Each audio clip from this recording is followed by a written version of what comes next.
Bueno, ¿qué tal? ¿Se escucha bien? Sí, no se va a escuchar. Bueno, buenas tardes a todas y todos. Es medio raro hablar así porque estamos... mi nombre es Marcelo Pérez y soy parte de la usina de reforma urbana que empezó a funcionar hace muy poco en el espacio de Siembra, que nos venimos juntando hace algunos meses, hace pocos meses, con personas que venimos como distintas trayectorias vitales, de militancia, de vinculación con la temática de la reforma urbana en grande, pero en particular de los temas de vivienda, de ciudad, de hábitat, y un poco en esto de pensar los temas con una mirada de izquierda que trascienda, sin prescindir de lo concreto, del corto plazo, de lo electoral, plantear algunas ideas que nos permitan repensar los temas que no son nuevos, pero pensarlos a la luz de hoy y pensarlos con una ambición o una perspectiva que sea de izquierda y se plantee un horizonte de transformación que trascienda aunque no prescinda de las políticas públicas inmediatas, el corto plazo, que trascienda los debates coyunturales y pueda pensar cuestiones que estructuran la posibilidad efectiva del derecho al suelo, del derecho a la vivienda, del derecho a la ciudad, derechos que suelen no ser de alguna manera garantizados, más allá del enunciado o la formalidad. Y en ese sentido nos parecía que estaba bueno empezar teniendo una serie de conversaciones o de charlas que nos pudieran acompañar algunas y algunos compañeros que de distinta manera aportan ideas a repensar un tema que no es nuevo. Como hay una variable o un elemento que es muy importante para pensar de cualquier lugar el derecho a la vivienda o a la ciudad, que es el suelo, decidimos colectivamente empezar por ese tema, que tiene que ver con una variable que podríamos decir estructural, un determinante, y que está todo el tiempo en boga, a veces de forma explícita o a veces de forma más implícita, y permite que de alguna manera podamos garantizar esos derechos, dónde podemos residir, dónde no, dónde se ubican los bienes, las viviendas, etc. Y cómo eso además tiene que ver con fenómenos que suelen estar en discusión, como la fragmentación, la segregación territorial, los procesos de expulsión. Bueno, en todos esos, de alguna manera, el suelo, en particular el suelo urbano, tiene un lugar determinante. Pero como no podemos pensar de alguna manera ninguna reforma urbana sin pensar el suelo, cuando pensamos el suelo lo pensamos más allá del suelo estrictamente urbano y pensamos en la propiedad del suelo, en la distribución de ese suelo, en el papel del Estado, en el papel del mercado, de la sociedad, de las organizaciones, los movimientos.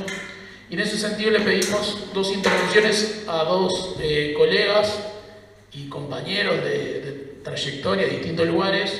Y uno es el compañero Nicolás Dufú, historiador, profesor de Historia en la Facultad de Humanidades, del Instituto de Historia, doctor en Historia, que además hace un tiempo relativamente reciente, hace 2 años, ¿no, Nico? Sí. 2022, sacó, editado por Banda Oriental, un libro que se llama Breve Historia, una breve historia de la propiedad privada del suelo en el Uruguay, que va de la colonia hasta 1912 y que de alguna manera ilustra de alguna manera de cómo ha estado presente el tema del suelo, su distribución y en particular la propiedad, los tipos de propiedad y algunas cosas interesantes también como el papel de algunas profesiones o oficios, y en eso le queríamos pedir una intervención a Nicolás que nos ayudara a entender eso, cómo se ha distribuido, cuánto tiene esa forma de distribuir, la consolidación de la propiedad privada, la distribución, el lugar de la herencia, y que de alguna manera nos podría permitir entender algunas claves del hoy, ¿no?, para discutir el tema del suelo. Por el otro lado nos acompaña la querida Mariana García Elizoni, economista, docente de la Facultad de Economía y además integrante de la Cooperativa Comuna, cooperativa de economistas, contadores y no sé si hay más por ahí, que asesora a muchos movimientos sociales, entre ellos vinculados al movimiento cooperativo de vivienda. Y Mariana además ha transitado por formación vinculada a la vivienda, a los estudios urbanos, al estudio de ciudad, y ha trabajado también en su trayectoria en políticas públicas. Entonces nos parecía que estaba bueno entender la renta, el suelo en su carácter de renta, de generación de renta, de mercancía, y cómo eso predispone la suerte de lo que pasa con nuestra ciudad y nuestras posibilidades efectivamente de que suceda una reforma urbana. Entonces tenemos dos miradas, que ven que empezamos por un historiador y un economista, no por un arquitecto o arquitecta, que suele ser muchas veces lo hegemónico, para pensar estos temas. Y la idea es que esta primera conversa tenga una exposición inicial de Mariana y de Nicolás y Mariana, y después efectivamente es una charla, más allá de los micrófonos y de los sofás y de la grabación que es para registro de la propia usina, de la propia siembra, podamos tener una conversa y que cada uno pueda preguntar, repreguntar, opinar, y que esta fuese la primera de otras instancias. Por ahí la presentación de la usina, ¿está bien? Verónica, Sebastián, Julia, bien. Bueno, si les parece, así no hablo un poco más, que sirvió para que igual llegue más personas. Empezamos con Nicolás, y de paso le agradezco a Nico y a Mariana por estar acá. Gracias, Marce. Vale. Bueno, gracias, Marce, y buenas noches a todas y todos. Pensando en esta idea del suelo y del nuevo contrato social, y también sobre la base de algunas de las preguntas que me pasó Marcelo, tratando de estructurar y no ser arborescente para no empezar a abrir paréntesis y no cerrarlos nunca, que es algo que me caracteriza.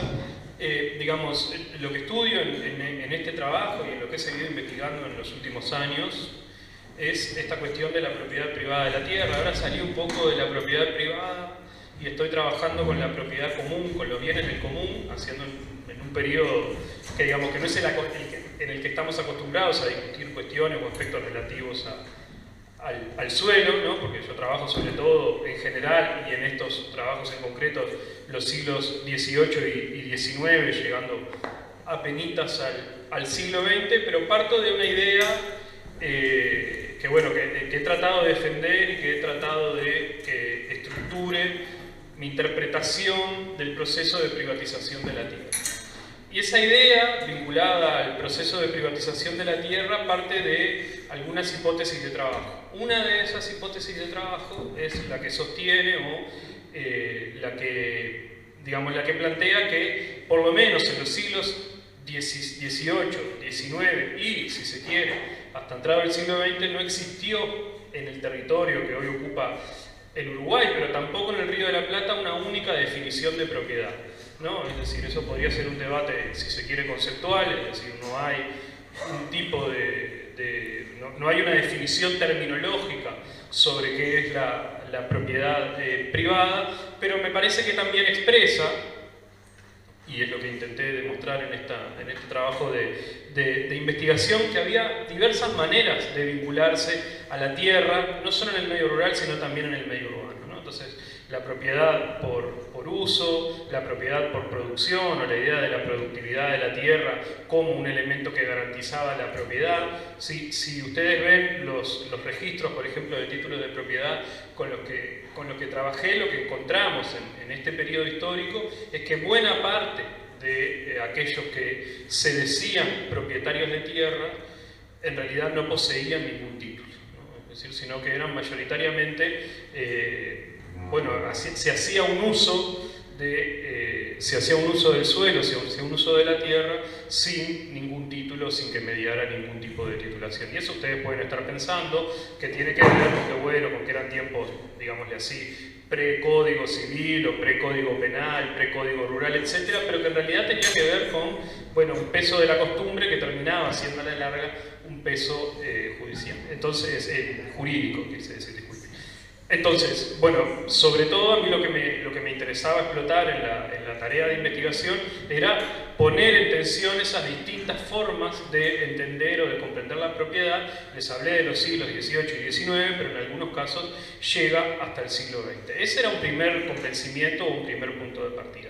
Otro punto de partida que también intenté probar en la investigación y que tiene que ver con lo que estoy trabajando ahora, asociado, vinculado a lo que en ese entonces se llamaba las tierras del común, que no lo definí, pero las tierras del común eran las tierras, por ejemplo, en las cuales los vecinos hacían uso en el medio rural para sacar leña, para acceder a las pastadas, o a las pasturas o a las aguadas, ¿no? A los rincones de determinados lugares rurales. Esas tierras pertenecían mayoritariamente primero a la corona española, después al fisco, y en forma paulatina se van a ir privatizando. Entonces también otro planteo que he tratado de desarrollar y que he tratado de demostrar y de defender es que el proceso de ascenso de la privatización de la tierra y de la propiedad privada en realidad está más vinculado a las renuncias que hizo el Estado a lo largo, sobre todo de la segunda mitad del siglo XIX en adelante, que a una visión tradicional que tenemos, ¿no? De los esforzados migrantes que venían y compraban tierras y las trabajaban. En realidad el Estado renuncia en forma permanente a sus tierras. En el primer censo sobre propiedad de la tierra en la historia del Uruguay, por supuesto que con su registro o no del todo estadístico, Juan María Pérez, que era el ministro de Hacienda de la primera presidencia constitucional, ¿no? El ministro de Hacienda de Fructuoso Rivera, calculó que el 75% de la tierra en el territorio del naciente Estado Oriental del Uruguay era pública y el 25% estaba en manos privadas.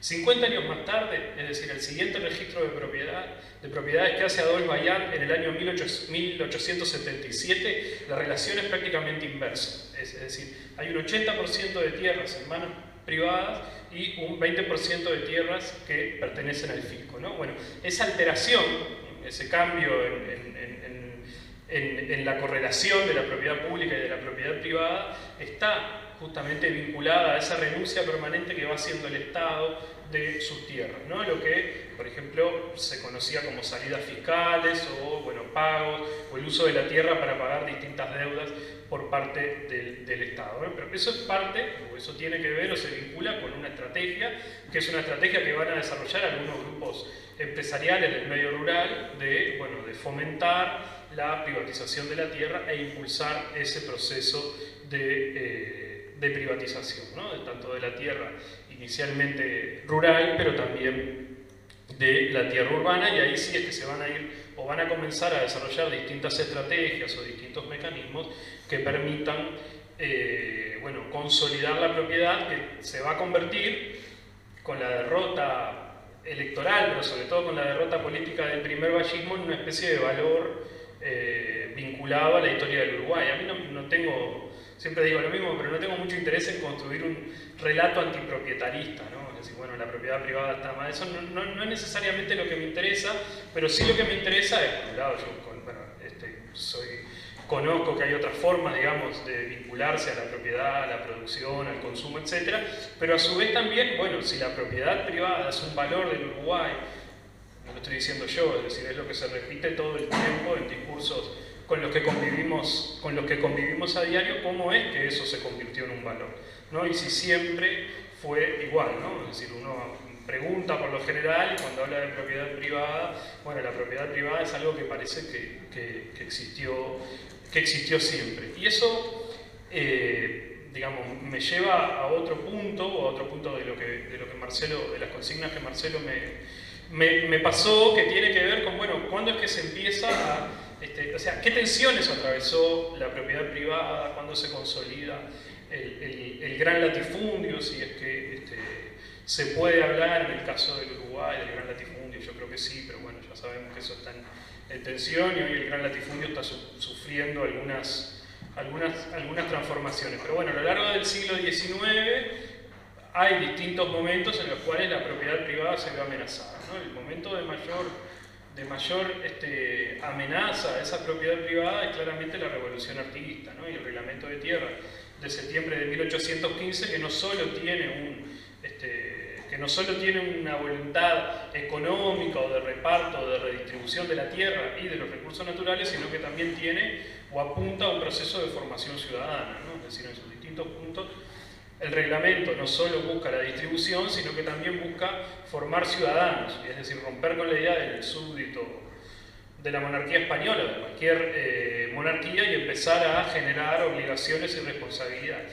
Y en realidad la idea de propiedad privada está muy vinculada a las primeras leyes de derechos individuales y por supuesto también en nuestra primera constitución, ¿no? Es decir, bueno, las leyes de derechos individuales, una de las que es de 1826, la primera ley de derechos individuales del año 1826, uno de los primeros aspectos, uno de los primeros elementos que resalta es justamente esa necesidad o esa defensa de la propiedad, ¿no? Que después se va a reproducir en la Constitución de 1830, ¿no? Con esa máxima de la propiedad es sagrada e inviolable, y a su vez también con esta idea que también es una especie de elemento que se ha reproducido a lo largo de la historia del Uruguay sin demasiada problematización, que tiene que ver con el derecho constitucional ya desde 1830, que nos declara a todos iguales ante la ley, pero en ningún momento se plantea algo que creo que tiene que ver con esta cuestión del nuevo contrato social en torno al suelo, que es la desigualdad material, ¿no? Y que tiene que ver también con el proceso de la herencia,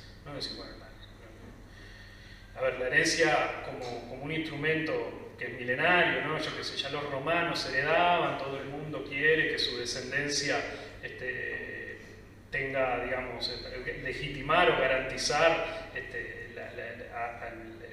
el bienestar material de su descendencia, ¿no? Pero bueno, la cuestión de la herencia también hoy es algo que se ha vuelto a poner tímidamente en discusión, pero que no está en discusión con el ímpetu con el que se llegó a debatir, por ejemplo, hace, no sé, 120 años, ¿no? Es decir, el primer vallismo, por ejemplo, avanzó mucho sobre el debate de la herencia. El fracaso del vallismo en materia de política tributaria y en materia de política agraria fue estrepitoso, y eso, entre otras cosas, lo llevó a la derrota política, pero porque provocó posiblemente lo que fue, bueno, la reacción política, una de las reacciones políticas, no lo estoy comparando, no sé, con una dictadura, que también es una reacción política, pero provocó en las primeras 2 décadas del siglo XX una de las reacciones políticas más fuertes de la historia de este país. Es decir, logró por primera vez, digamos, abroquelar algo que el viejo Valle llamaba el contubernio, ¿no? Esa especie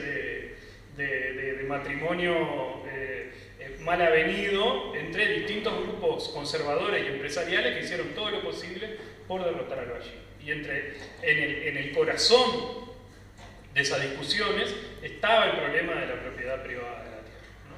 Es decir, ¿por qué? Bueno, porque el vallismo en realidad, desde el punto de vista tributario, tuvo una política muy tímida con la tierra, porque lo que buscó sobre todo fue modificar, o sea, la contribución inmobiliaria,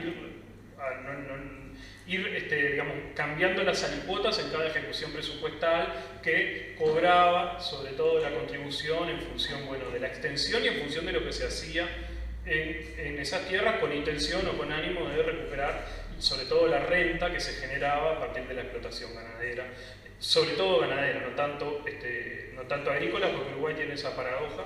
Corríjame si alguna cree que me equivoco, digamos, de que a diferencia de otros países del mundo, siempre hemos avanzado más sobre la ganadería que sobre la agricultura, por más que tenemos un ministerio que fue primero de ganadería, después de ganadería, agricultura y ahora de ganadería, agricultura y pesca. La agricultura en realidad es como una especie de cenicienta o de hermana pobre del trabajo rural, o en las miradas que se tienen sobre el medio rural. Pero bueno, digamos, en ese proceso dentro del vallismo, la herencia estuvo en tensión, estuvo en discusión, con algunos diputados vallistas que, no sé, llegaron a gritar en cámara que la propiedad privada era un robo, que eran favorables o partidarios de abolir la propiedad privada, que llegaron a presentar proyectos totalmente delirantes como el de expropiar pocitos, cosas así, ¿no? Que por supuesto que no iban a llegar a ningún lado, pero que en realidad lo que ponían en discusión o en tensión era justamente esto que yo intenté estudiar o que intenté trabajar, que es, bueno, cómo se había obtenido la tierra y cómo, digamos, si uno hacía, ahora lo hablábamos con Pedro antes de empezar, ¿no? Si uno hacía la trazabilidad de la tierra, cómo es que quienes detentaban la tierra podían demostrar cómo habían accedido a los distintos predios rurales. Entonces, a mí me parece que pensando en esta cuestión del nuevo contrato social en torno al suelo, la discusión en torno a la herencia, la discusión en torno a la transmisión de los bienes materiales, es un punto que se podría rescatar, que es interesante, que ahí hay, o eso implica, por eso insistía tanto con el vallismo, avanzar hacia algunas discusiones que se tuvieron a principios del siglo XX en el Uruguay, que después murieron, aunque hubo, creo que todos sabemos, distintas propuestas o distintos proyectos de reforma agraria con mayor o menor intensidad, desde la CID, del wilsonismo, bueno, por supuesto también la izquierda en la historia del Uruguay. Ese es un primer elemento que a mí me interesa, o que me parece que es importante. Yo pensaba en el trabajo del economista británico Anthony Atkins, ¿no? que él hace 15 propuestas para vivir en un mundo más justo, ¿no? Y entonces una de las propuestas que él hace, dialogando con la idea de la renta básica universal, es la de la herencia universal, ¿no? Él lo que dice es que, digamos, que las sociedades también son desiguales, porque bueno, todo el mundo accede de manera distinta a los bienes materiales, que muchos digamos, los reciben vía herencia, y que cualquiera que llegara a la mayoría de edad, no sé si fija, no me acuerdo ahora, si fija un número, bueno, debería recibir una misma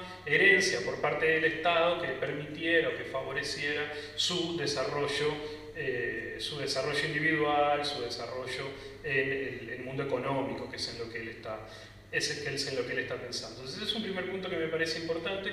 Y otro punto que me parece que es muy bueno, ahora Marcelo cuando hacía la presentación hablaba del derecho a la ciudad, y a mí me parece que es algo que hay que defender, que es, si se quiere, un derecho, tal vez estoy diciendo una burrada, pero que me parece que yo no estoy diciendo con esto que el derecho a la ciudad sea un derecho nuevo, pero sí me parece que es algo en lo que se ha insistido en los últimos, no sé, 10 o 15 años, en el sentido de recuperar el espacio ciudadano para todas las personas, de generar, digamos, ciudades accesibles, que respeten las desigualdades, etc. A mí me parece que ahí, disculpen que vuelva a aburrir con cuestiones de antaño, pero yo siempre pienso cuando discuto estas cosas o cuando estoy investigando, pienso en lo que señalaba Carlos Baferreira, ¿no? Que es posiblemente nuestro mayor filósofo, ¿no? O el que ha dejado algunos de los aportes más relevantes, ¿no? Por supuesto que es discutible esto de que sea nuestro mayor filósofo, pero bueno, claramente no era un filósofo conservador como otro de los grandes filósofos que se rescatan, no sé, estoy pensando en Rodó, en ese sentido. Bueno, y esto que Baferreira hablaba del derecho del suelo, ¿no? El derecho a la tierra, no solo a la tierra de producción, que él decía, bueno, es imposible distribuir hoy en día la tierra de producción, eso es problemático, no podemos, digamos, volver atrás, y él lo plantea, ¿no? en un texto que se publica en 1918, pero que en realidad es una conferencia de 1914, en este contexto de debate o de discusión sobre los derechos de propiedad. Él lo que dice es justamente, bueno, la tierra de producción no se va a poder distribuir, ¿no? A lo sumo el Estado lo que tiene que hacer, o el Estado hacia donde tiene que avanzar, es a tratar de generar nuevos mecanismos o nuevos instrumentos para atenuar las desigualdades que presenta la tierra de producción. Ahora, también dice algo que es importante y que también forma parte de nuestra Constitución o del derecho constitucional y de distintas disposiciones, y que obviamente todos los que estamos acá sabemos que no se respeta. Y él dice, bueno, la tierra de habitar no es negociable. Es decir, bueno, el Estado lo que sí tiene que garantizar es que todas las personas tengan digamos, no lo dicen estos términos explícitamente, pero es lo que está previsto en lo que él plantea, digamos, en su pensamiento filosófico o en su desarrollo filosófico, y es que la tierra para habitar, o la tierra de habitar, en realidad implica una vivienda digna para todas las personas, ¿no? Y eso me parece que es algo en lo cual, en esto que les decía hoy, bueno, todos somos iguales ante la ley, pero nunca se plantea esta cuestión de la desigualdad. Estoy en la verdad. Nunca se plantea esta cuestión de la desigualdad material, más allá de lo estrictamente jurídico. Es otro elemento que, pensando, ahora después corto ahora, pero podemos seguir discutiendo, pero pensando en un nuevo contrato social en torno al suelo, me parece que es una cuestión en la cual hay que insistir, ¿no? pensando, teniendo en cuenta la enorme cantidad de compatriotas que hoy en día, digamos, no pueden o carecen de ese derecho que Ferreira llamaba el derecho a la tierra para habitar. Gracias.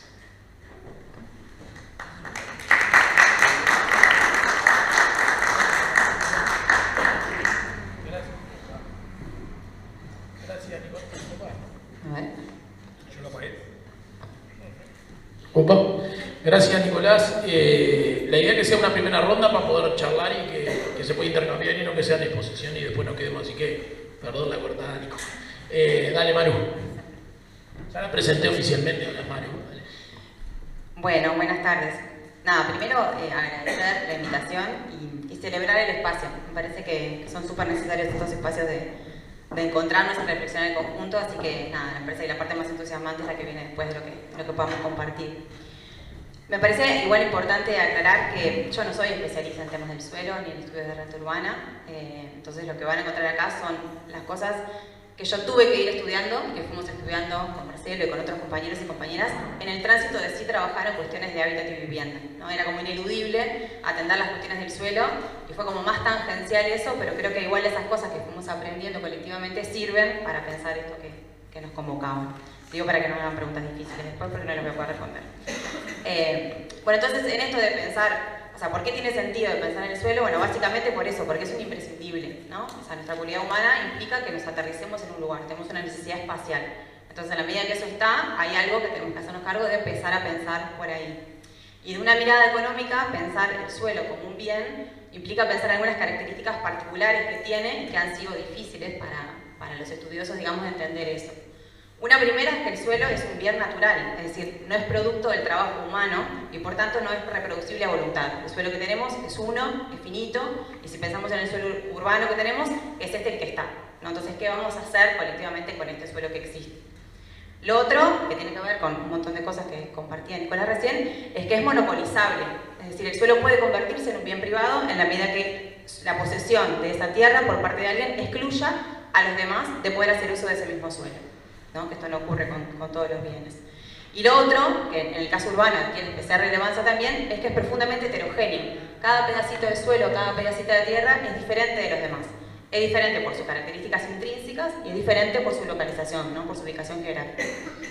Estas tres características de este bien llevaron ya desde los clásicos, ¿no? Hace 200 años, a pensar, bueno, ¿qué pasa con este bien tan particular a la hora de pensar los procesos capitalistas que en general, ¿no? Se dan en el marco de otro tipo de bienes? Entonces ahí empezaron todos los estudios de la renta, sobre todo agrícola, ¿no? Que fueron como las primeras elaboraciones que se hicieron. En los 70 y los 80 ya de este siglo se toman inspiraciones, sobre todo de las líneas más marxistas, ¿no? Del materialismo francés, se empiezan a pensar estas cuestiones, pero para el ámbito urbano. Es decir, una de estas preocupaciones sobre qué pasa con esas características del suelo, pero a nivel urbano, y se desarrollan unas elaboraciones que lo voy a tratar de compartir tres claves de eso. Y ahora, ¿por qué tiene sentido hoy, 2024, volver a pensar esto, y sobre todo pensarlo en el ámbito urbano? Y tiene que ver con que la ciudad es nuestro territorio común, ¿no? Esta idea de la tierra de los comunes o de la comunalización me parece que es como la clave para pensar estas cosas, y sobre todo si nos creemos de verdad que la ciudad es el espacio común que compartimos para reproducir nuestra vida, ¿no? Para reproducir privada y sobre todo colectivamente nuestra vida. Entonces, entender cómo se dan esos procesos en el marco urbano, en el marco de la ciudad, cómo se da esa apropiación y ese uso y esos sentidos políticos, esas narrativas que se construyen en relación a la ciudad, tiene sentido en esta clave más, que entiendo que es a lo que apuesta en estos espacios, una clave más de transformación. Bueno, si queremos reivindicar verdaderamente el derecho a la ciudad, tenemos que entender cuáles son esos procesos que hoy se están llevando adelante en la ciudad. Entonces, esta idea de la renta, es decir, la capacidad de obtener una ganancia por el uso privado de ese suelo, que es en definitiva lo que ocurre, está como anclado, ¿no? O parte de esta relación social que es la propiedad privada de la tierra. Es decir, esta capacidad de que sea monopolizable es lo que determina, por tanto, hay una construcción social en relación a eso. En esto de que decías esto de lo delirante, me parece que hay algo del ejercicio delirante que tenemos que empezar a hacer, ¿no? Porque quizás lo delirante es esto otro, ¿no? Lo delirante es el sistema que hoy nos ordena. Entonces, hay algo de poder empezar a imaginar otros posibles que me parece que tiene que ver con cuestionar esos elementales, digamos. Entonces, esta idea de pensar la relación social y la renta urbana en el marco de las ciudades tiene la particularidad, ¿no? El suelo agrícola se renta y se utiliza una y otra vez. En el marco urbano, cada proceso nuevo, cada proceso inmobiliario demanda un suelo nuevo. Es decir, cada vez que se quiere hacer una construcción inmobiliaria, cada vez que se quiere producir vivienda o producir infraestructura, se requiere un nuevo suelo. Entonces, eso le da además una particularidad bien especial. Y pensando en la producción urbana capitalista, porque de otra forma es la autoconstrucción o la construcción cooperativa, que después capaz que si me da algún apuntecito de esto, pensando sobre todo en la producción capitalista, tiene como un ciclo, ¿no? Sobre todo el de la vivienda, que es ese ciclo implica una promoción, un capital de promoción, ¿no? Que lo que hace justamente es buscar un suelo, buscar un lugar geográfico, diseñar un proyecto para ese lugar, comprar ese suelo, construirlo y venderlo. A veces en el medio operan varios agentes, a veces es una empresa integrada verticalmente, pero el proceso es básicamente ese. Y se vende después ese producto final, ¿no? Pensando en la producción de vivienda. Entonces, la capacidad de obtener justamente una ganancia extraordinaria del uso de ese suelo reside en a cuánto yo voy a poder vender ese precio final, descontados todos los costos de construcción, financieros y demás, cuánto pago por ese suelo. Ese cuánto pago por ese suelo, ¿no? ¿Quién se lleva en definitiva esa posibilidad de extraer ganancia de ese suelo? Hay una tensión entre el propietario de la tierra y el promotor inmobiliario. Y eso tiene, esa tensión de cómo se reparte esa ganancia que deriva de este proceso que les comentaba recién, tiene que ver en realidad con, se da en el marco de un mercado que es muy opaco, donde existen muchas asimetrías de información y que además tiene un motor especulativo. Especulativo en el sentido, o sea, más allá de las atribuciones que podamos darle al término, especulativo en el sentido de que el motor, tanto de quien vende la tierra como de quien construye, tiene una finalidad de obtener ganancia. Entonces, esos procesos se dan en el marco de un mercado que a la vez es muy poderoso y cada vez más poderoso, ¿no? La construcción y la producción capitalista en torno a la vivienda está cada vez más concentrada, captando también capitales y mercados de otros lados. Entonces, sí, era algo importante en términos empoderantes, creo que hoy aún lo es más. Entonces, ¿cuáles son las formas? Capaz que así, esquemáticamente, porque imagínense que las discusiones sobre la renta han sido infinitas, sobre la renta urbana también, y hay como muchas escuelas, pero grosso modo podemos encontrar como tres formas o tres explicaciones que hacen que se pueda obtener renta del suelo urbano. Una es la absoluta, que es básicamente la que deriva de la propiedad de la tierra. En la medida que la tierra es de alguien, hay que pagar por el uso de ella.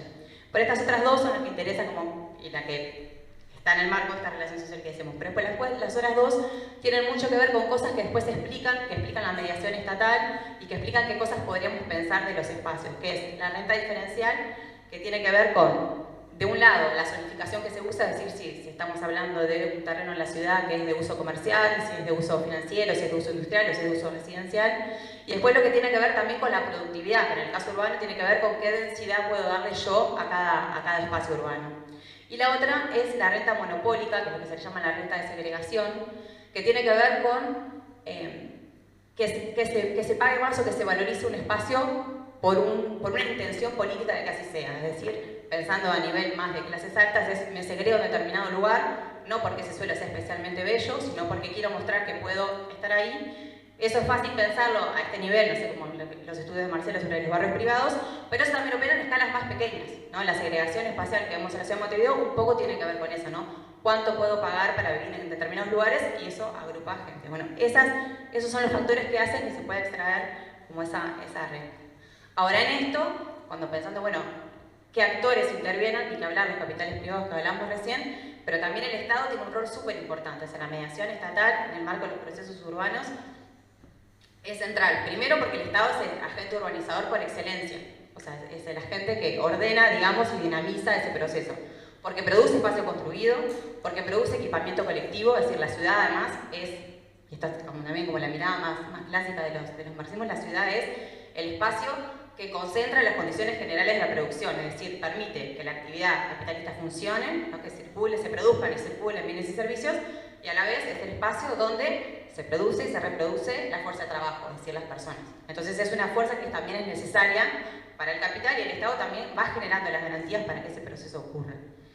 Y a la vez el Estado es un regulador de los usos del suelo, tiene la capacidad en sus distintos niveles de regular, dictaminar, trazar un borde, unas exigencias de qué cosas se pueden hacer, en qué lugares y cómo. Y a la vez es un agente fiscal, potencialmente puede cobrar por esos usos y eventualmente redistribuir si es que le interesa. Entonces, pensando en esta capacidad de obtener renta de los espacios urbanos, el Estado puede generar renta, modificarla, captarla o redistribuirla. Y tiene mecanismos para hacerlo diversos, y de hecho Uruguay los tiene legislados, yo tampoco soy especialista en eso, pero tiene una legislación amplia de cosas que potencialmente podría hacer, en el entendido justamente de que es un actor que organiza la ciudad. Ahora, de nuevo, el Estado, si queremos pensar en ese actor, tenemos que asumirnos que en realidad es un actor que concentra pujas de intereses. O sea, no es una cosa monolítica, no es que un día son buenos y otro día son malos, sino que el Estado como aparato condensa un montón de intereses y en el marco de un mercado donde hay intereses muy poderosos. Y me parece que eso hay que tenerlo en cuenta porque condiciona y marca desde que una ley se aplique o no, desde que se genere hasta que se aplique o qué cosas suceden después. Ahora, una pregunta que es interesante hacer, o sea, reconociendo todo esto, capaz que si hacemos acuerdo en toda esta producción, es desde qué lugar se piensan los efectos que tienen las intervenciones estatales sobre la renta, la generación de renta. Es decir, cuando una política pública acciona, está pensando, no está pensando, está previendo qué movimientos va a generar o no. Y acá capaz que el caso como más reciente para pensarlo, aunque es un caso que se trae siempre, no es por pegarle a la ley de vivienda promovida, sino que sí fue, en los últimos años quizás es la ley más importante que ha determinado cómo se produce vivienda en el ámbito urbano en Montevideo. Entonces, en ese sentido, además la cantidad de vivienda ha sido impresionante, entonces es algo a mirar. Bueno, cuando se zonificaron las ciudades, cuando se zonificó el territorio nacional, se dijo, bueno, acá se puede construir con estas características, acá no. Se hizo un estudio previo de qué pasaba con los precios del suelo, qué pasaba después. No, en esto también de la opacidad del mercado es efectivamente el mercado de suelo es un mercado sobre el que tenemos muy poca información, sobre que es difícil y costoso conseguir información. Y eso también hace costoso pensar políticas públicas y prever algunas cuestiones. De nuevo, intervenciones que se hacen sobre un suelo que es finito. Cuando yo intervengo en la ciudad, el suelo es el que tengo y es el mismo para todos y para todas. Es el mismo para la autoconstrucción, para otras políticas públicas de vivienda, para las cooperativas, por ejemplo, que es la otra política pública más importante en términos de oferta, digamos. Y de hecho, muchas veces el suelo, justamente por esta capacidad y por el precio que tienen estas tensiones urbanas, ha sido muchas veces la variable de ajuste de un montón de políticas públicas vinculadas a la vivienda, ¿no? Justamente por esta importancia. Y lo mismo cuando el Estado hace inversiones en equipamientos colectivos e infraestructura, ¿no? Cuando interviene en ese territorio, justamente el mercado inmobiliario tiene una particularidad que está muy sujeto a las externalidades, es decir, lo que vale un bien o lo que se puede construir en un espacio depende mucho de su entorno. Cuando se interviene generando infraestructura y equipamientos colectivos, se interviene también en los precios, ¿no? Y en ese movimiento de cuánto se puede valorizar cada espacio. Bueno, cuando se realizan intervenciones, ¿se piensa eso? ¿Hay alguna manera de decir, bueno, que este aprovechamiento privado de esta acción estatal, de esta acción común, pueda ser captada y redistribuida? ¿No? Como algunas cosas que ya están discutidas y legisladas, pero que no siempre se aplican en concreto. Y para cerrar, como para que quede espacio, en esto nos hacían una última pregunta de qué pensamos nosotros sobre el nuevo contrato social. No sé si vos te dijeron eso, esta pregunta es imposible para mí, pero sí me quedé pensando de qué cosas me parece que tenían sentido la convocatoria y la invitación en general. Y me parece que acá hay una clave como desde los feminismos que está bueno para pensar y eso para delirar un poco, pero delirar en un sentido creativo, digamos, de imaginación colectiva. Que es, bueno, vivimos en un sistema donde está en permanente tensión y permanente conflicto la acumulación del capital por un lado y la reproducción de nuestras vidas por otro, ¿no? Esa es como la tensión permanente, ¿no? Y de la vida de las personas y la vida del planeta en general. Ahora, en esa tensión hay una clave feminista que me parece que ayuda a pensar, que es, bueno, ¿cuál es el proceso que socialmente estamos garantizando? ¿No? Hacernos esa pregunta en general cuando pensamos algo, ¿cuál es el proceso que garantizamos socialmente? Cuando se genera la ley de vivienda promovida, ¿el proceso que se estaba queriendo garantizar era el del acceso a una vivienda de calidad para las personas?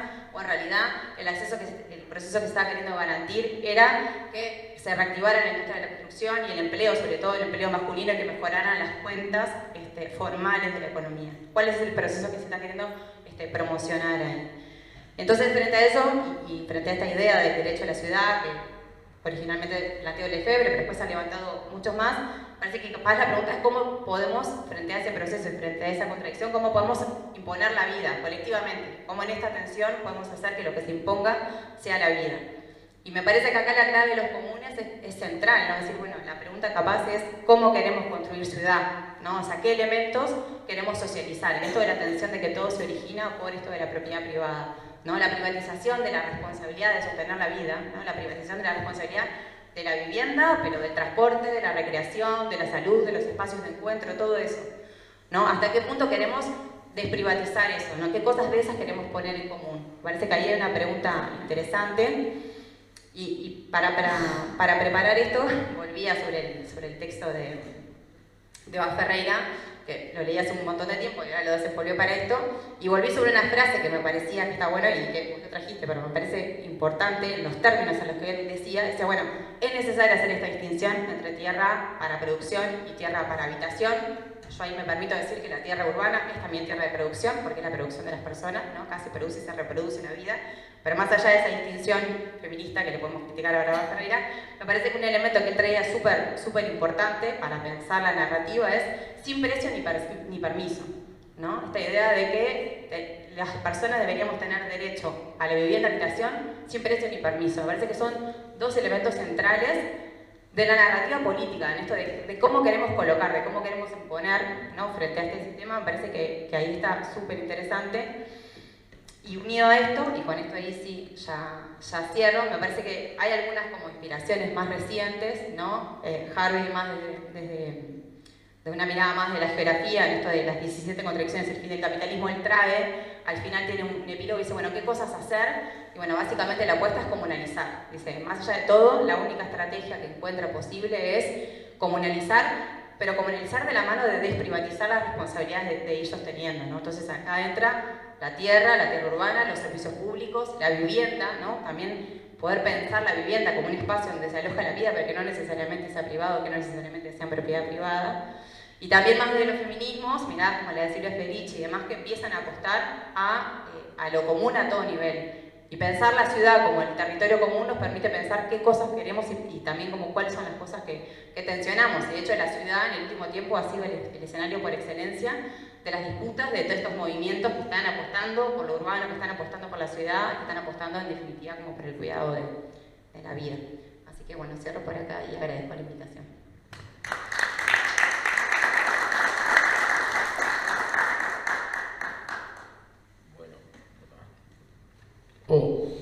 Bueno, gracias Mariana y Nico. La idea era que, más allá de los micros y las filmaciones, que fuera una conversa, entonces la idea es que se puedan ir ahí para comentarios. Simplemente cuando empezábamos decíamos algunas preocupaciones que teníamos de la usina esta reciente de reforma urbana, que se vinculaban a muchas cosas que traían ahora Mariana y Nicolás.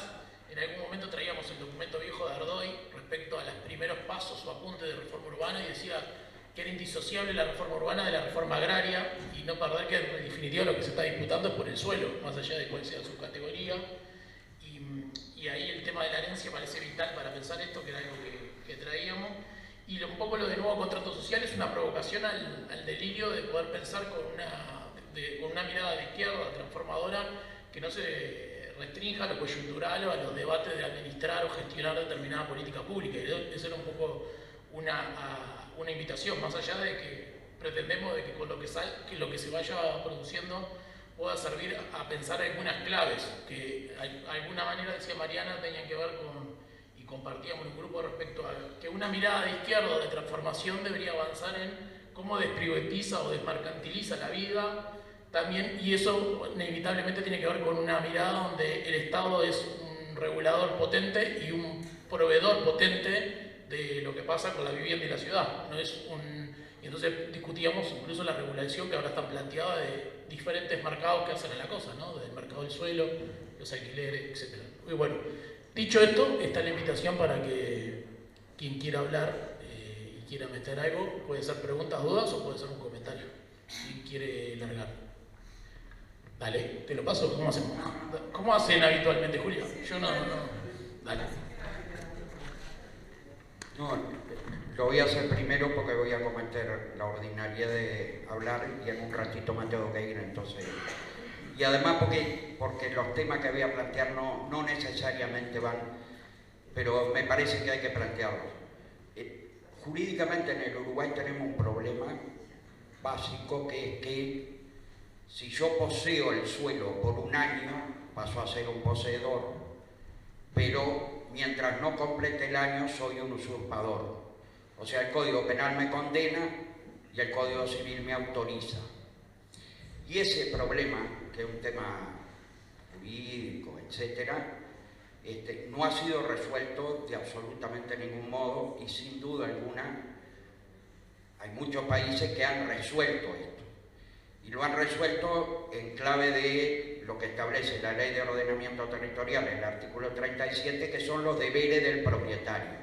Si el propietario no cumple con sus deberes, de algún modo es penalizado y pierde, por decirlo así, parte de su derecho de propiedad. El problema es que el artículo 37, que establece los deberes del propietario, no aclara qué pasa cuando efectivamente no los cumple, excepto esto otro que está establecido en el Código Civil. Simplemente para dejarlo, pues son cuestiones muy básicas, reconozco, no van en la línea de lo que habían hablado, pero que hacen a una cuestión cotidiana de la gente, muy diaria, extraordinariamente diaria, y que se plantea con mucho más asiduidad que la que a veces nos enteramos. Y por lo tanto ahí podría agregar además que se estableció una prescripción quinquenal, o sea que a los 5 años de vivir en un determinado lugar y en forma colectiva, un grupo de personas podría prescribir, o sea, hacerse dueña, digamos, propietario, o por lo menos tener un derecho de acceso a esa tierra, pero la forma en que está reglamentada ha hecho que hasta ahora no exista una sola sentencia en el Uruguay que haya permitido que ese derecho efectivamente se ejerza, porque está establecido como tal, pero establece condiciones que la hacen virtualmente imposible de poder llegar a ella. Y finalmente, en términos históricos, solo un titular, primero porque sería demasiado largo y segundo porque no me da la capacidad para entrar mucho en ello. En realidad el derecho de Indias en el Uruguay era menos propietarista que lo que fue con posterioridad y que fue lo que supuestamente se intentó resolver en parte con la Ley de Ordenamiento Territorial, pero que efectivamente, bueno, por todo lo que ustedes decían, hemos fracasado con total éxito, digamos. Perdón que no era estrictamente del tema que estaban planteando, por eso preferí decirlo primero para que pudieran dedicarse más a lo que realmente habían planteado.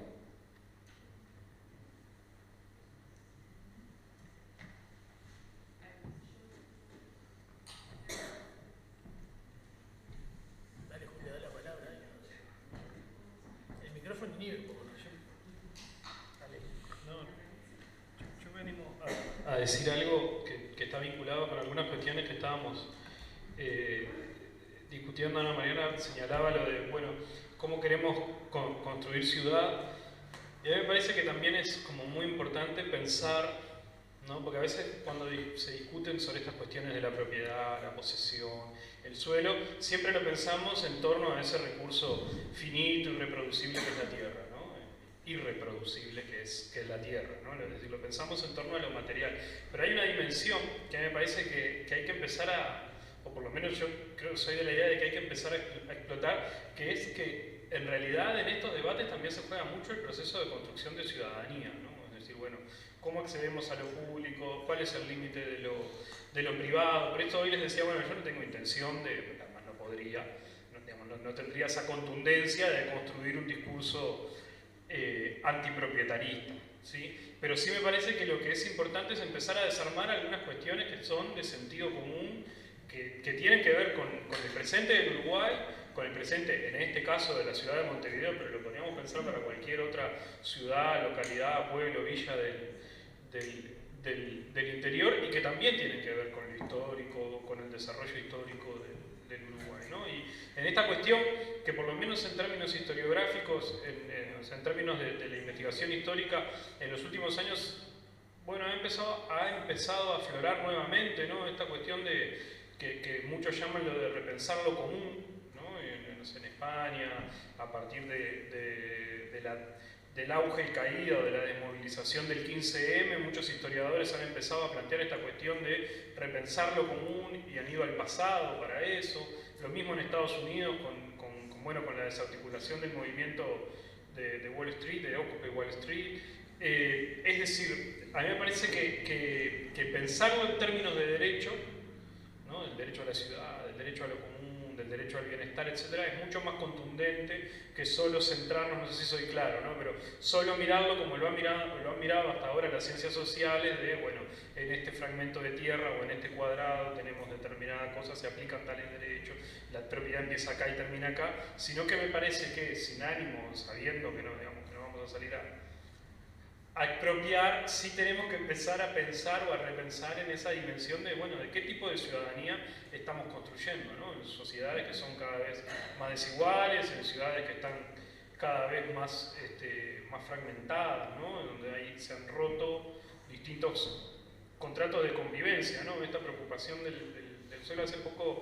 Hace poco Luis Eduardo Moraz, que bueno, sociólogo, ¿no? Es una figura, digamos, para pensar en estas cuestiones muy destacada. Él decía algo que a priori parece como vacío, pero que en realidad tiene mucha contundencia para pensar en estas cuestiones. Decía, bueno, hay que hacer mega operativos de saturación de empleo, vivienda, educación, y en esta cuestión de pensar la vivienda en realidad y de pensar la propiedad y la tierra de habitar, como decía Ferreira, es que también tenemos que pensar en el nuevo contrato para repensar la ciudadanía.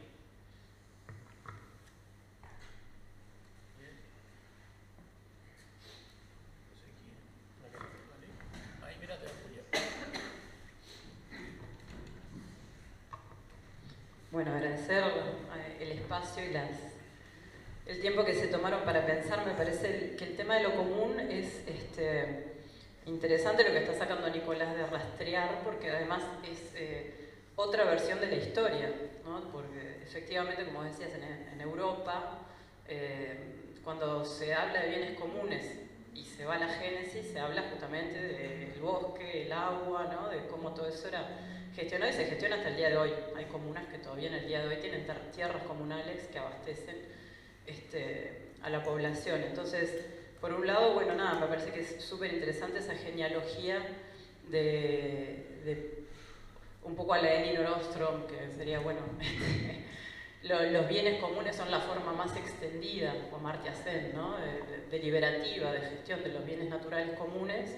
Entonces, bueno, efectivamente nosotros tenemos solo la historia de la privatización, del feudalismo, de la colonia, pero sin embargo cuando vinieron estos colonos pidieron, exigieron, ¿no?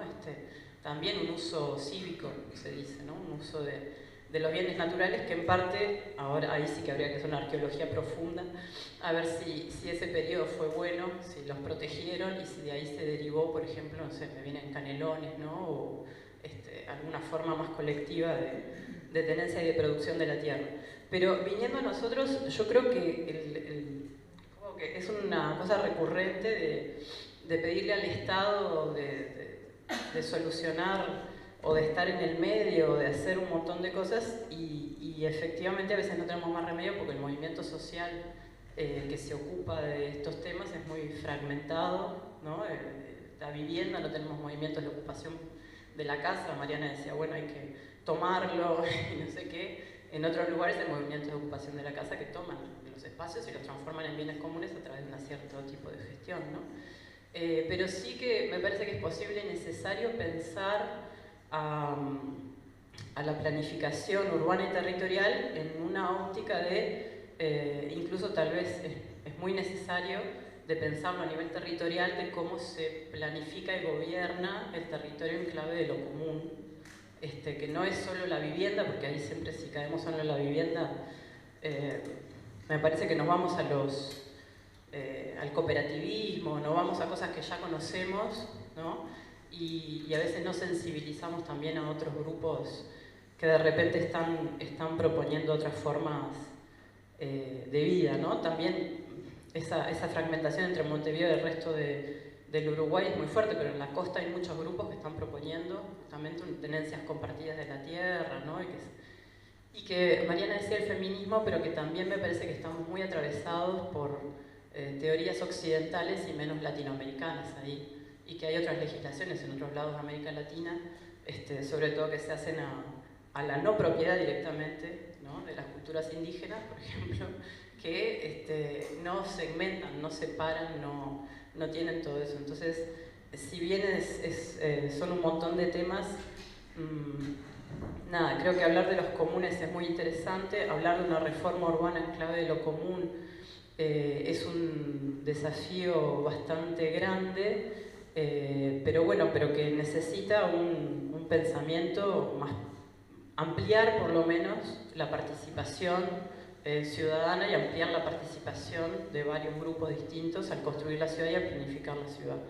Y en eso me parece que el Estado uruguayo, y ahí me parece que hay un déficit bastante grande de todos los partidos políticos, está muy atrás de eso. O sea, sería interesante también ver cuáles son, vos decías los cimbronazos como el vallismo, ¿no? O sea, o la CIDE, bueno, qué grande cimbronazo en lo contemporáneo podemos identificar. Y de no existir, bueno, esta provocación de la reforma urbana ya colocada en los bienes comunes, en el día de hoy, eso, ¿qué debate abriría?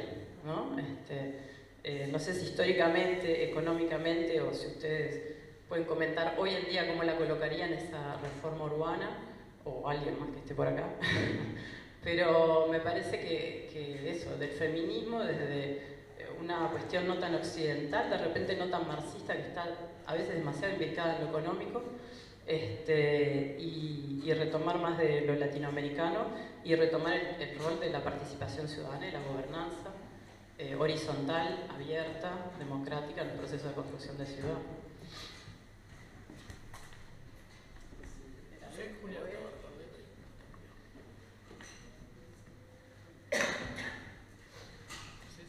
¿O querés hablar, Pipi? Dale. Ya que hay mucha timidez. No.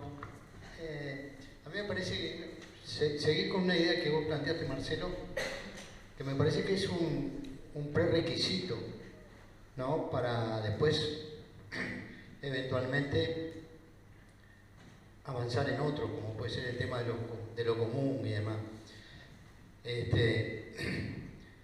Pero ese nuevo contrato social, que me parece necesario no solo para el suelo, ¿no?, está muy asociado a algo que vos decías, que es como no tenemos en un umbral cercano a la construcción del socialismo, pero sí podemos tener la construcción de políticas de desmercantilización de la vida, por lo menos, ¿no? Y eso es aplicable al suelo, también es aplicable a la salud, por ejemplo, a la educación, a otros componentes significativos de la vida de sociedad nuestra, ¿no? Y me parece que sería una condición necesaria para ese nuevo contrato social, con lo que le pongamos a ese nuevo contrato social, una suerte de compromiso, una suerte de definición, de apostar a la desmercantilización de diferentes aspectos de la vida. Después se pueden recorrer diferentes caminos, pero me parece que la política pública, cuando se tiene la posibilidad del Estado, tanto en el ámbito de los municipios, en el ámbito de los departamentos o en el ámbito del Estado Nacional, se pueden aplicar políticas de desmercantilización, ¿no? Hay cosas que a veces las hacemos, o las hacen, o se hacen, ¿no?, y no las registramos como tales, ¿no? Cuando estamos participando de una actividad, de un concierto de RADA que no te cobran entrada, ahí estás en un proceso de mercantilización de la cultura, ¿no? Más allá de que quienes participan, actúan o hacen cosas, ahí cobren, ¿no? Pero me parece que esto, si lo discutimos desde el punto de vista más de lo epistémico, ¿no?, pueden ser ideas fuertes que nos permitan avanzar en otros campos, ¿no? Sin tener la posibilidad de una acumulación tan grande de fuerza, digamos, que te haga que le puedas pasar de un día para el otro a las grandes propiedades rurales y demás. Pero vos podés avanzar, como por ejemplo en la reconfiguración del Instituto de Colonización, ¿no? Una política pública de desmercantilización de la tierra apoyada en, sabías, la compra de suelo rural, ¿no? Bueno, quizás para bajarlo a tierra, ¿no? En un nuevo contrato social en relación al suelo urbano, donde se planteen temas vinculados a lo común, puede haber una no propietarización de la vivienda privada, y eso sería un proceso de mercantilización. Me parece que es bueno buscar sumar actores, pero sobre la base de pensar en un sentido de no repartir en términos de propiedad privada, sino ya en términos de valores no mercantiles. Porque yo pienso, por ejemplo, ¿no? Que hay un proceso de reforma urbana que no lo vemos, ¿no? Los asentamientos son eso, ¿no? Y es un proceso de toma de tierras, ¿no? Que no se da de pronto de forma torrencial, sino más bien aluvional, y que se ha producido en los últimos 50, 60 años, ¿no? Y se han ido estableciendo manchas de este tipo, pero con un sentido muy proprietarista también, ¿no? Donde un poco, vos lo mencionabas al inicio, es una cosa que viene casi de los romanos. Bueno, en el imaginario social uruguayo el tema de la propiedad es un tema muy fuerte, no tiene discusiones alternativas, me parece, a eso. No, es simplemente un comentario y poner algo arriba de la mesa que me parece que es interesante para salir un poco de la dicotomía del todo o nada. Hay cosas que, si hay acuerdos políticos, y yo pienso que en algunas de estas cosas no necesariamente no tiene por qué no haber acuerdo político, en iniciar un proceso de mercantilización de ciertos aspectos del suelo urbano. Y bueno, puede haber un instituto de la reforma urbana, puede haber lo que pueda haber, pero no necesariamente se necesita eso como condición para hacerlo, sino que me parece que pasa por la construcción de acuerdos y de poner cosas arriba de la mesa, meter cosas ahí adentro de esa caja para ver cómo eventualmente poder hacerlo. Bien, no sé si hay alguien más. Hay dos, y después Mariana y Nico.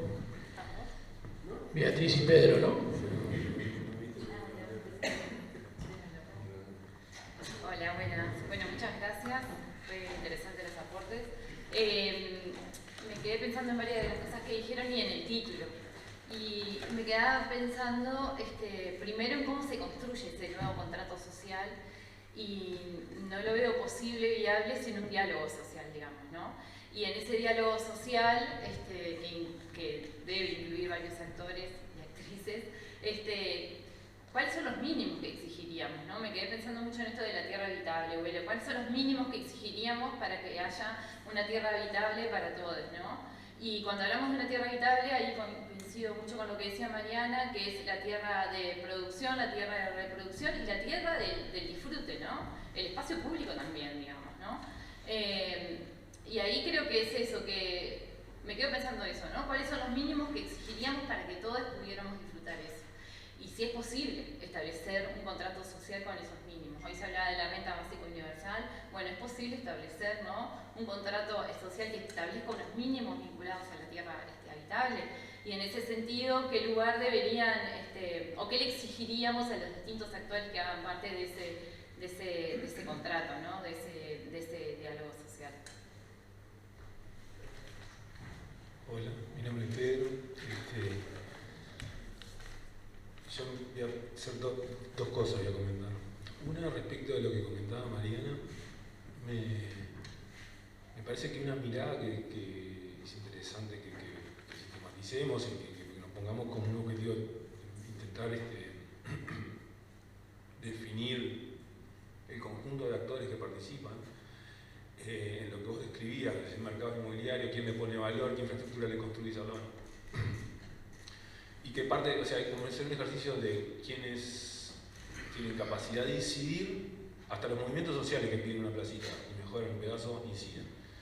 ¿Y quiénes son los que terminan recaudando, llevándose la diferencia en muchos de estos procesos? En los que empieza por apropiarse un espacio que está abandonado, un pedazo de la ciudad, un conjunto de población, una comunidad, y termina derivando esto en una inversión inmobiliaria que lo que hace es sustraer ese valor y convertirlo en valor de metro cuadrado que luego vende, porque hace un ejercicio, ¿no? Y tendencioso, pero que bueno, que pasa todo el tiempo. Y que para mi gusto demuestra que el Estado, si fuera un poco más activo y se arriesgara, podría jugar otro papel, porque el inmobiliario lo que hace, lo conversaba con el Marce, ¿cuál es el rol del inmobiliario? ¿Quién es? ¿Es el lobista político? ¿Es el, o sea, hay alguien que juega sin plata, pide un préstamo en el banco, convence a uno para que le habilite un terreno, le cambie la productividad? Es un montón de jugadas que se hacen sin dinero, con lobby, recategorizando y perjudicando a comunidades que pierden espacio o algo que podía tener otro destino.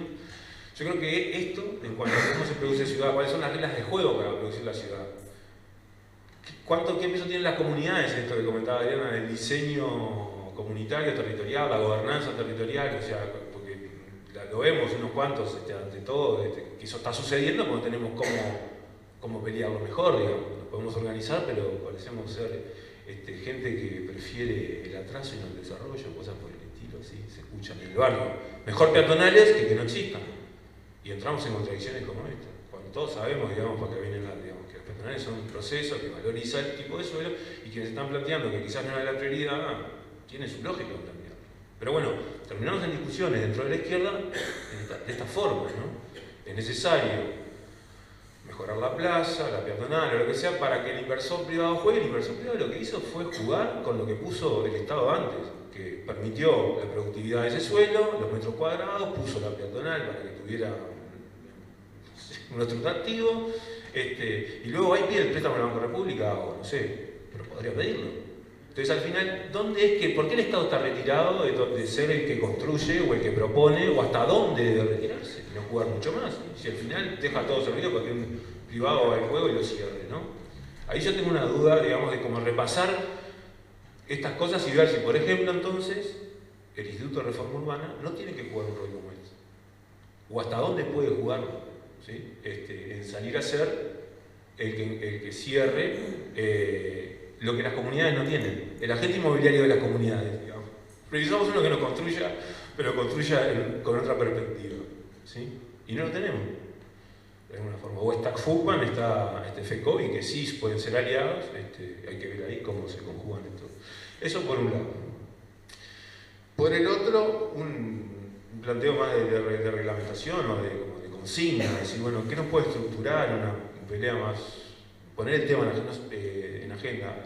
Nico en el trabajo señala que parte del argumento de la prédica de la ARU es que la propiedad privada venía a resolver un problema de mejor administración del recurso. O sea, en base a la administración a que el recurso fuera administrado de forma privada, garantizaba que no estuviera abandonado, ¿sí? O que el desarrollo del país, digamos, la gente que se iba a ocupar de eso, lo iba a cuidar, ¿no?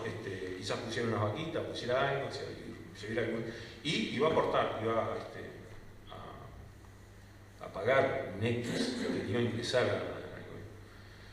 Entonces hay una prédica de que en esa época, ¿no? Que la propiedad privada era una manera de garantizar la frontera, cuidaba era un socio estratégico para el desarrollo. Y si vemos esa misma prédica puesta hoy en este territorio que es Ciudad Vieja Centro, no, es todo lo contrario. Es un enemigo a las comunidades, las está destrozando. Abandona lugares donde la comunidad vive, respira, niños deberían poder estar. Bueno, en fin, lo que todos sabemos. Entonces, como paradoja se da que en realidad el discurso de ayer del ARU hoy es todo lo contrario. O sea, yo puedo afirmar que hoy la propiedad privada es uno de los problemas que tengo y que lo que estoy haciendo es viendo cómo grabar más o multar más el abandono para ver cómo es propio, porque los privados siguen especulando y no se hacen cargo de esos pedazos de ciudad que tienen abandonados. Esos son los chicos, y después está la discusión de grandes inmuebles como AFE u otros, Magua u otros, que ya ahí podría ser el Estado, que debería tomar cartas en el asunto, que también son pedazos de ciudad de los que no podemos hacer. O sea, las comunidades queremos, pero no podemos. Tenemos limitaciones. reglamentarias, no sé, jurídicas, de cómo podemos hacernos cargo de estos para producir mejor, para producir otra cosa que nos sirva.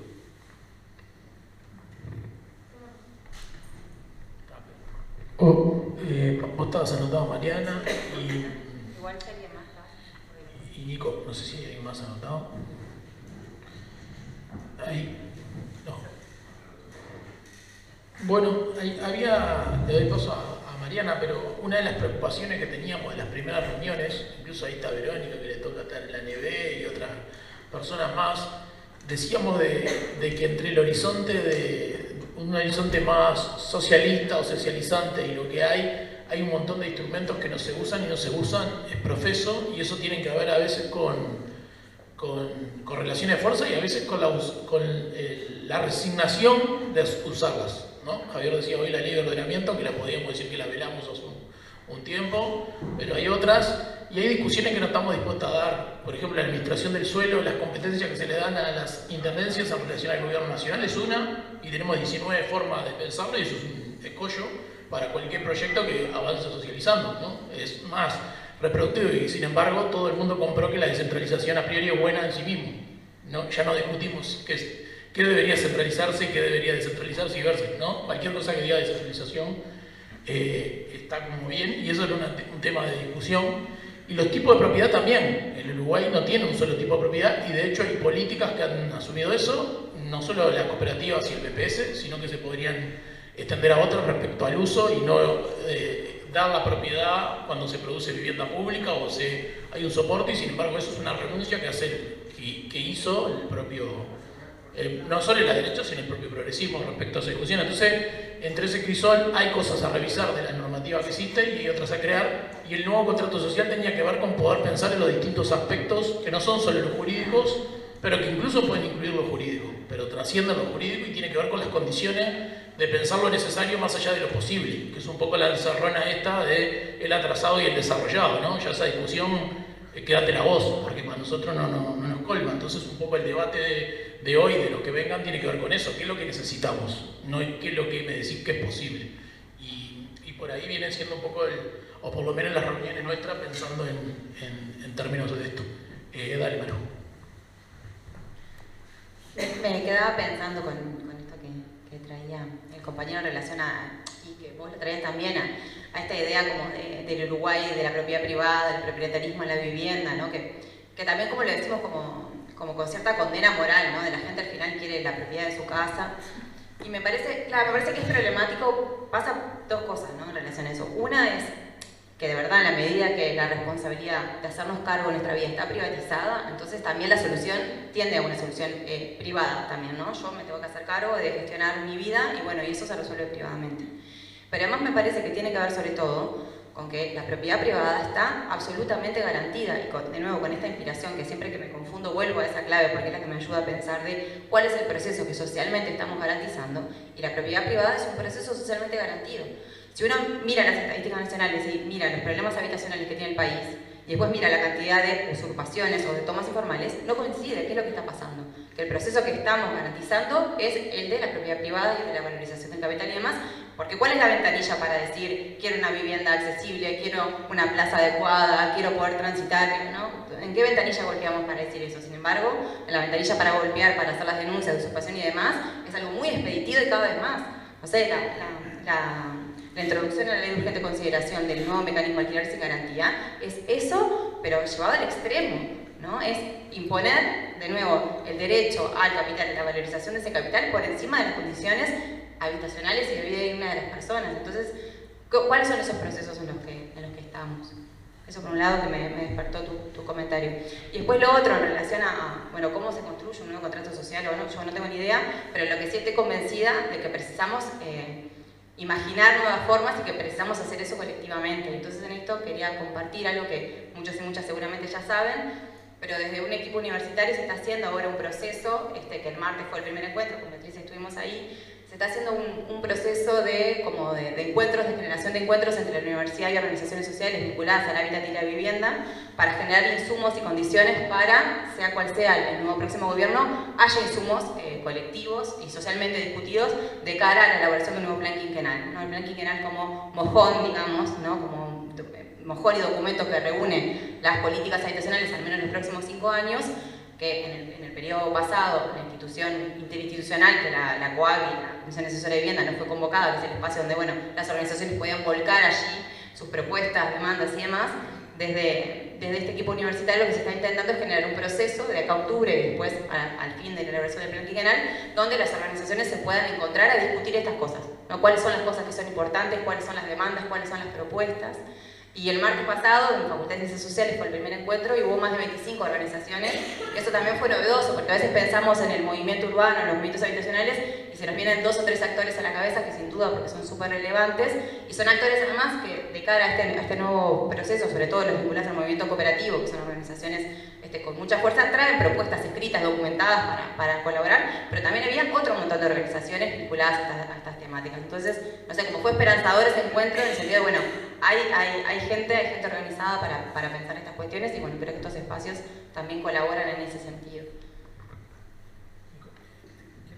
Quiero decir algo bien cortito que tiene que ver con esto que señalaba Mariana ahora de las ventanillas a golpear, pero que también está relacionado con lo que preguntaba Marcelo, ¿no? Bueno, digamos, ¿qué es lo que necesitamos o qué es lo que podemos hacer? Yo, en el último año, a través de un convenio entre la Intendencia de Montevideo y la Facultad de Humanidades, me estoy encargando como de las actividades académicas del proceso de conmemoración de los 300 años de Montevideo. Eso terminaría el año próximo. Y bueno, y en este último año, y supongo que en lo que resta de tiempo también va a ser así, me he dedicado a recorrer todo Montevideo, porque hacemos talleres en los barrios con los vecinos y con las vecinas, distintas actividades en liceos, en escuelas. Por ejemplo, de mañana voy a un liceo en el Cerrito y así. Y algo que he notado, que me parece que también tiene que ver con esta cuestión de las ventanillas y con qué es lo que necesitamos, es que la institucionalidad se ha visto completamente desbordada por otras formas de organización, más territoriales, más vecinales. Es decir, ¿no? Antes nosotros pensábamos, bueno, ¿quién va a pensar para nosotros, no sé, la plaza o el espacio público? El concejal vecinal, ¿no? O el consejo vecinal, o quienes integran los consejos vecinales. Que es una herramienta, yo no estoy haciendo un argumento en contra de eso, ¿no? Me parece que es una estrategia, una herramienta, disculpen, legítima y muy válida, y que fue parte, digamos, de una política de izquierda en Montevideo a principios de la década del 90 hasta hoy, ¿no? Y en realidad los consejos vecinales, que antes cumplían esa función, me parece que la dejaron de cumplir, ¿no? Yo no sé si eso es porque la institucionalidad cambió y está más atenta a lo que ocurre a los reclamos, digamos, locales, vecinales. Como yo no trabajo a nivel local, eso no lo sé, pero sí lo que veo es que hay un conjunto muy amplio de organizaciones en distintos lugares de Montevideo que están, digamos, moviéndose en forma paraestatal, si se quiere, ¿no? Y haciendo propuestas, plataformas, programas de manera completamente paraestatal, e incluso planteando que con los consejos vecinales no quieren trabajar, ¿no? Y eso yo lo vi en Capurro, lo vi en Piedras Blancas, lo vi en Ciudad Vieja. Digamos, no lo quiero territorializar porque podría pensar en numerosos ejemplos, ¿no? Pero, a ver, les puse esos tres ejemplos porque son 3 puntas de la ciudad, ¿no? Piedras Blancas, Ciudad Vieja, Capurro, es decir, lugares completamente distintos, con realidades sociales y económicas totalmente distintos, y en todos ocurre eso, ¿no? Pienso también, por ejemplo, en una movida que a mí me parece que es por lo menos bastante interesante, que es esta cuestión de la vida vale, ¿no? O sea, estas organizaciones del municipio que se están nucleando, y que lo primero que rescatan los medios de prensa o algunos medios de prensa es, bueno, en contra de la inseguridad. Y en realidad cuando uno ve la plataforma de la vida vale, es muchísimo más amplia que la cuestión de la inseguridad, que por supuesto es lo que le dio origen y tiene ahí un elemento central ya en el título de la organización. Pero en realidad las reivindicaciones y los planteos van mucho más allá de la cuestión de la seguridad o de lo que se llama el crimen organizado, ¿no? La lucha contra el crimen organizado. Y en realidad también digamos, es un desborde total de la institucionalidad. Entonces yo no sé, o sea, no tengo una solución, pero en esta cuestión de qué ventanillas golpear y qué es lo que necesitamos, me parece que también hay que estar mucho más atento a este tipo de iniciativas que me parece que han roto, digamos, con una forma tradicional de hacer política en el sentido de política pública a nivel local, ¿no? Es decir, eso me parece que es algo como bastante... que creo que hay, capaz que otros lo han visto antes que yo, ¿no? Pero yo me he dado cuenta de eso, me parece que hay un cambio también de paradigma en la manera en la cual la gente se organiza, discute y hace distintas propuestas para mejorar o modificar su espacio cotidiano. Bien, está ahí el compañero. Vos tenés el micro, Julia, a él. Gracias. Sí, una cosa breve nomás. Lo que decía Calzada me despertó una inquietud. La idea del nuevo contrato social me parece que es muy ambiciosa, ¿no? Obviamente, o sea, tiene un contenido, tiene algo fundacional que nos hace pensar en largo plazo, ¿no? Ahora, si escindimos, digamos, la cuestión del habitar, de la vivienda, de la cuestión general del suelo y de los bienes inmuebles, ¿no? Y dentro de esa decisión además separamos lo que tenemos en común, ¿no? ¿Qué es lo primero que tenemos en común? Bueno, el aparato, el conjunto de instituciones que en buena medida está representado por el Estado y sus documentos, ¿no? Y su funcionamiento. Ahora, el Estado, en cuanto quizás primer propietario urbano, tiene una variedad de propósitos enorme, ¿no? O sea, la cuestión de que yo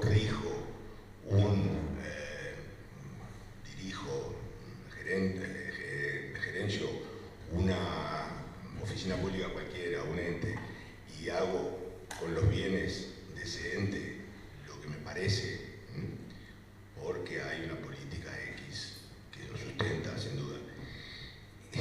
Eso produce resultados de todo tipo, ¿no? Me pregunto, ¿el Estado puede ser un operador inmobiliario, por ejemplo, ¿no? Estoy tirando unas cosas provocadoras nomás ahí para desplazar un poquito el asunto hacia reflexionar desde qué tipo de estatuto analizamos el rol del Estado en el manejo del suelo y los bienes inmuebles, ¿no? La Universidad de la República, por ejemplo, tiene un parque patrimonial con edificios patrimoniales, que es zona verde no urbana, ¿no? Y acaban de presentar, digamos, la ciudad le acaba de hacer a medida un proyecto de urbanización de esa área verde que se acaba de presentar en la Junta Departamental para que se apruebe. Yo le digo urbanismo a demanda, ¿no? Y muchos me discutirán con muchos argumentos sin duda, pero tiro ese ejemplo. Otro ejemplo, el Maguad, ¿no? Que lo mencionó Pedro, y se pueden sumar más. O sea, un ministerio dice, yo necesito acá producir algún tipo de cambio en la relación con mis proveedores y con los explotadores de mis bienes, entonces voy a vender en Maguá, ¿no? Para obtener X cosas, ¿no? Un espacio patrimonial recibido por el Estado, sobre el cual tiene algún tipo de responsabilidad. Y ahí se despliega toda una cantidad de discusiones que todos hemos seguido durante estos años y algunos participado. Hay en ejemplos, o sea, podría seguir con el Neptun y demás. ¿Qué hace el Estado con sus bienes? ¿Qué tipo de mentalidades? ¿Cuál es el imaginario que atraviesa todo eso? Como decía el compañero, hay un montón de contradicciones en la propia legislación. Está en la misión del Ministerio de Industria o de la Universidad de la República o de la Intendencia de Montevideo operar comprando y vendiendo bienes que en definitiva, aunque sea por defecto porque le cayeron encima y son comunes, no hay ningún tipo de estatuto para eso, de reglamentación, de fundamentación. ¿Por qué le cae al Estado? A partir de eso tendría que surgir algún tipo de conceptualización de qué es lo que debe, puede hacer el Estado con sus bienes. Esto, me parece que la idea de limitar la cuestión a la propiedad del Estado, que es un enorme propietario, y eso este gobierno que termina lo tiene muy claro porque produjo unas leyes bien importantes que al final no fueron muy operativas, pero tanto en la ley de presupuesto como en la LUC cambiaron bastante el régimen de administración y de concentración y de ejecución de las operaciones con los inmuebles del Estado, que son una enormidad, ¿no? A lo que voy, ¿cómo? No tengo un concepto general de qué hacer con eso. ¿Va a ser todo abandono? ¿Va a ser todo cuestión de que el operador político o el operador gerencial o el ministro de turno o el intendente de turno decidan lo que hacen con esos bienes así nomás? Porque en definitiva se trata de explotarlos y de manejarlos en términos mercantiles exclusivamente.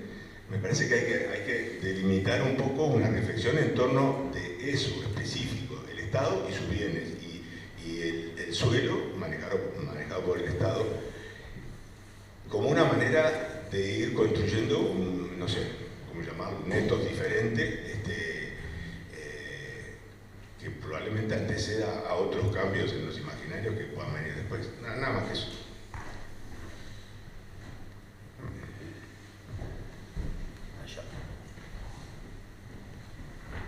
Bueno, me voy a animar a, aunque sea, hacer algún comentario. Me resultó súper interesante lo que han ido aportando. El Estado es un gran propietario también en predios rurales y el Instituto de Colonización es un ejemplo bastante importante que se han encargado de devastarlo bastante, de limitarlo, de no comprar más tierra. El acceso a la tierra en el área rural a través del Instituto de Colonización no está asociado a la propiedad de la tierra, sino al arrendamiento, a un precio inferior al arrendamiento de mercado. Yo me pregunto cuántas de las familias hoy ocupantes y de los asentamientos, de las periferias de las ciudades, no solo de Montevideo, ahora eso es en todo el interior del país, en realidad ocupan porque no pueden pagar el alquiler, no es porque quieren acceder a la propiedad de la tierra, quieren tener un lugar donde vivir. Y después me preguntaría cuántos, porque yo no sé, capaz que soy yo, ¿no? Ignorante nomás, cuántos son efectivamente propietarios, quien dicen ser propietarios. Yo les digo que en el interior y en el área rural eso es ínfimo.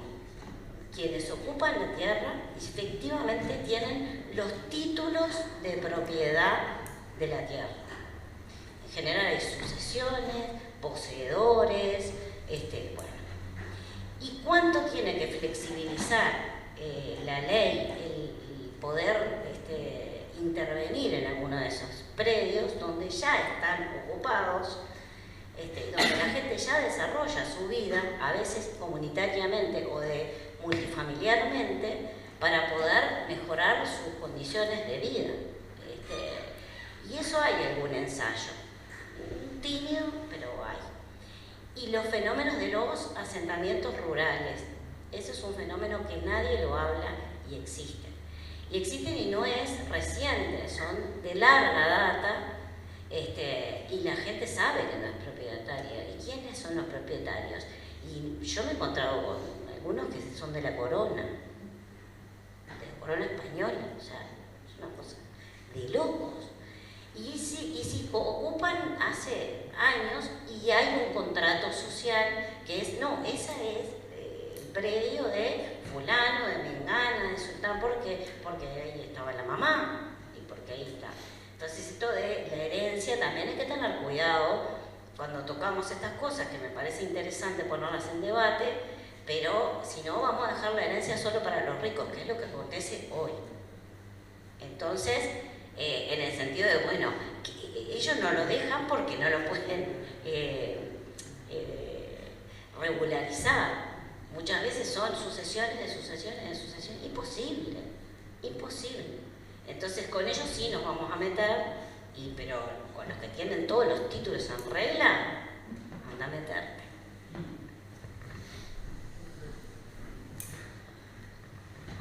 Bueno, no sé si hay más, creo que la instancia como primera provocación rindió, le vamos a hacer y le agradecemos a Mariana y a Nicolás. Sin duda hay otras discusiones que no las trajimos con la misma fuerza, pero que tienen que ver cuando discutimos el suelo y la lógica del mercado, entre el mercado del suelo formal e informal, que es un buen debate, y lejos de pensar que el mercado del suelo informal está asociado a los pobres, está ampliamente asociado a los ricos. Y parte de lo que demuestra en parte Nicolás con lo que pasó con la herencia y cómo se repartieron algo que ni siquiera tenía correlato de título, tiene que ver eso, y eso como sucede hoy es como un debate interesante. Han habido charlas sobre la acumulación o la acaparación de suelo informal para lucro, y claramente no en los sectores populares que lo utilizan para la vida. Tampoco tenemos, a diferencia capaz que hay trabajos más rurales a nivel urbano, un cálculo de la extranjerización y de la concentración del suelo urbano. Eso es un déficit bastante interesante. Lo era en el nivel rural, pero hay compañeros que se dedicaron a hacer algo de esto. Pienso en los trabajos de John Zabal, de Narbondo, de otros compañeros que han trabajado de esto, pero en el nivel urbano no tenemos. Y sobre todo hay una gran culpa que ni siquiera podemos democratizar quién tiene qué. Entonces la opacidad manda, y eso es una responsabilidad que tenemos como sociedad y que tiene el Estado de decir qué de quién, y efectivamente, y hay como una cosa de el secreto o el oscurantismo respecto a todo lo que nos impusimos en algún momento a estudiar alguna de estas cosas. Cuando tenemos que estudiar a los ricos, sabemos de la dificultad o de los poderosos de eso, y hay una complicidad de distintos niveles del sistema político y del sistema social, y obviamente el poder económico sabe que parte del negocio, en particular el del suelo y de la ciudad, requiere de su oscurantismo. El negocio parte de la opacidad y se alimenta de la opacidad. No es que es una cosa como que falta de democracia, es la necesidad de hacerlo. Entonces hay varios debates que son bien interesantes para dar, y que la idea es que la sigamos dando. Lo del nuevo contrato social es una provocación que creo que sirvió a eso, a poder pensar un poco más a largo plazo, y veremos qué otras cosas hacemos más allá del suelo para estos debates sobre reforma urbana y demás. No sé si los compañeros que son de la usina quieren decir algo, y si no, cerraríamos un poco, o algún comentario. ¿Vos, Vero, querés decir algo? No, quería agradecer a la presidencia, a los invitados. Habla con el micrófono, así salís en la tele, en el registro. No, muchas gracias por haber venido los invitados y bueno, el público en general. Creo que esto es un poco lo que decía Marcelo. Es como arrancar a poner arriba de la mesa esto del debate, y bueno, se disparan muchas cosas. En el caso mío, yo estoy muy atravesada por la gestión, entonces a veces me pasa de que lo llevo a lo puntual, y la idea es trascender programas, gestión, y bueno, y pensar en proyectar de qué manera podemos hacer este nuevo contrato social, pensando y con los aportes de todos. Creo que fueron muy buenos los aportes. Bueno, nos quedamos con subir un poco, seguir trabajando juntos y juntas. Gracias.